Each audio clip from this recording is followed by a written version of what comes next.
बड़ी सफलता चाहते हैं तो योजना बनाए बिना काम की शुरुआत न करें। झूठे आरोप लगे तो धैर्य न छोड़े। श्री कृष्ण से जुड़ी कथाओं में जीवन प्रबंधन के ऐसे सूत्र हैं जिन्हें अपनाने से हमारी बड़ी बड़ी समस्याएं दूर हो सकती हैं।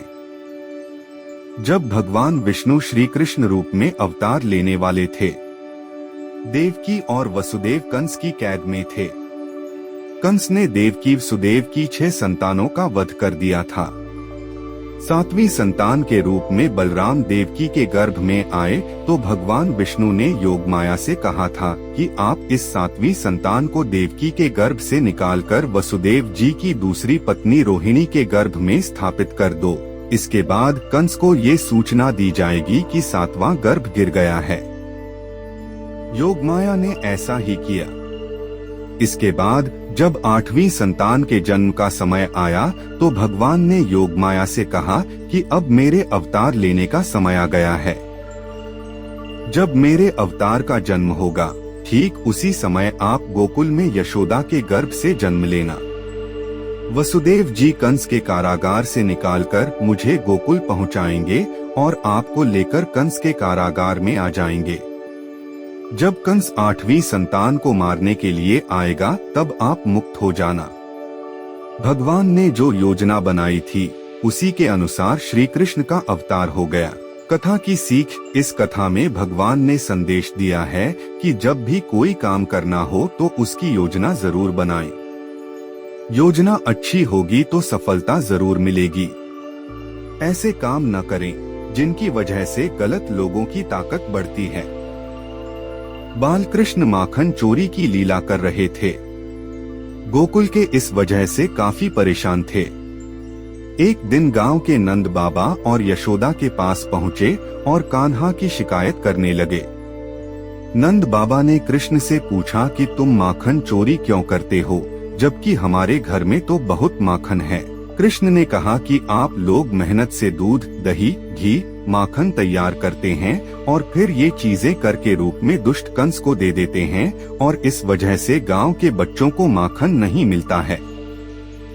आपके इस काम से कंस की ताकत लगातार बढ़ रही है। अगर आप कंस को कर देना नहीं रोकेंगे तो मैं तोड़फोड़ करता रहूंगा ताकि ये माखन कंस के पास न पहुँचे और गांव के बच्चों को मिल सके। इस कथा में श्री कृष्ण ने संदेश दिया है कि हमें ऐसे काम नहीं करना चाहिए जिनकी वजह से गलत लोगों की ताकत बढ़ती है। जब कोई झूठा आरोप लगे तो धैर्य न छोड़े। द्वारका में एक सूर्य भक्त था सत्राजित। उसे सूर्य देव ने स्यमंतक नाम की चमत्कारी मणि दी थी। ये मणि रोज 20 तोला सोना उगलती थी। एक दिन श्री कृष्ण ने सत्राजित से कहा कि आप ये मणि राजकोष में देंगे तो इससे मिले धन से प्रजा की अच्छी देखभाल हो सकेगी। सत्राजित ने श्री कृष्ण को मणि देने से मना कर दिया। इस घटना के कुछ दिन बाद सत्राजित के भाई प्रसेनजित ने मणि चुरा ली। प्रसेनजित मणि लेकर जंगल में भाग गया। जंगल में एक शेर ने प्रसेनजित को मार दिया और खा गया। मणि जंगल में ही गिर गई। सत्राजित को जब प्रसेनजित और अपनी मणि नहीं मिली तो उसने श्री कृष्ण पर आरोप लगा दिया कि कृष्ण ने ही मेरी मणि चुराई है और मेरे भाई की हत्या कर दी है। श्री कृष्ण पर चोरी और हत्या का कलंक लग गया। श्री कृष्ण ने उस समय क्रोध नहीं किया, धैर्य बनाए रखा और इस आरोप को गलत साबित करने के लिए जंगल की ओर चल दिए। जंगल में श्री कृष्ण को शेर के पैरों के निशान दिखे और निशान के पास हड्डियों का ढेर दिखा। श्री कृष्ण समझ गए कि प्रसेनजित को शेर ने मार दिया है और मणि यहीं कहीं गिर गई है। श्री कृष्ण मणि खोजते हुए एक गुफा में पहुंच गए। गुफा में जामवंत रहते थे। श्री कृष्ण ने मणि मांगी तो जामवंत ने नहीं दी। इसके बाद दोनों का युद्ध हुआ। युद्ध में श्री कृष्ण जीत गए। जामवंत समझ गए कि ये भगवान श्री राम के ही अवतार हैं। इसके बाद जामवंत ने मणि श्री कृष्ण को दे दी और अपनी पुत्री जामवंती का विवाह भी भगवान के साथ कर दिया। द्वारका लौटकर श्री कृष्ण ने वह मणि जामवंत से लेकर सत्राजित को दे दी और पूरी सच्चाई बता दी। सत्राजित को अपनी गलती पर बहुत पछतावा हुआ। हमारे ऊपर जब भी झूठे आरोप लगे तो हमें धैर्य नहीं छोड़ना चाहिए, बल्कि शांति से पूरी बात समझें और आरोपों को झूठा साबित करें। कभी भी अपने बल पर घमंड न करें और दूसरों को कमजोर न समझें। महाभारत युद्ध में अर्जुन और कर्ण आमने सामने थे। दोनों दिव्य अस्त्र शस्त्रों से लड़ रहे थे। जब जब अर्जुन के तीर के कर्ण के रथ पर लग रहे थे तो कर्ण का रथ बहुत पीछे खिसक रहा था।